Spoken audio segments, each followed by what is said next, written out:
And then we have angels that help animals. And I can tell you this is absolutely true. Many of us have had experiences like this. Many years ago, there was a wonderful couple here, Thunderbergs, and only a couple of you might remember now. They've long since crossed into the greater light. But at a certain moment, we were living in Ramona then, Rosemary and I, before Aria was born, and there was an old tomcat in the park, and he was suffering from a kind of feline dementia, which means that he was attacking every animal in sight, and he'd already done real damage to a couple of animals in the park. So they asked us, since we had a lot of animals, if you think you could help us with this. And I finally got the old Tom. He was a good guy. He'd bite you once in a while, but I mean, got him into a cage with a little food and took him down to the shelter in San Diego.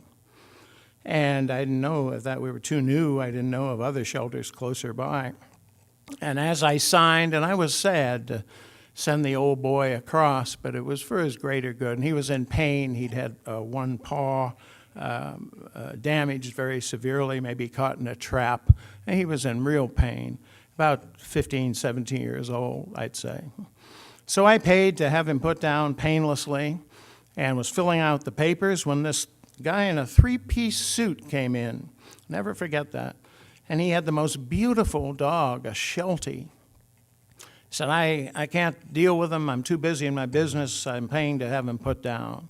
Then he left very quickly. I said, what was that all about? And he said, oh, well, the man paid to have him put down. This was before the no-kill rules. I said, well, can I adopt him? And they said, sure. So they got money to put the dear cat down, money to put the dog down, money to adopt the dog that was to be put down. They did pretty well that day. So we brought the dog home, beautiful animal, beautiful, kind of a silver Sheltie, if you can imagine.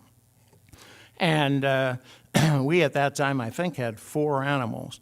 We couldn't keep them. We said, gee, maybe some kind soul at Questhaven.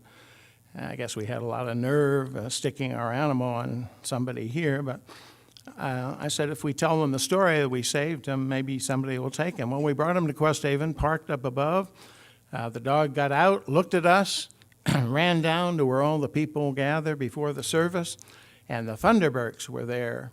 And he went straight to the Thunderbergs and began, and they fell apart. Oh, Gammon, you've returned.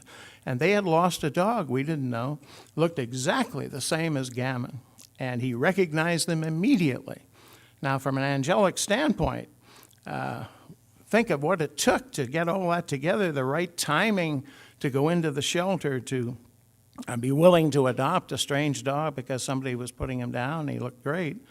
And then come here and have that happen. Well, they were overjoyed. Gammon always used to come to us in the Sundays after and put his paws up on us to thank us, and then he'd run back to Lee and Kay Thunderberg. It was a beautiful story. I think he lasted about 7 years, actually. Terrific.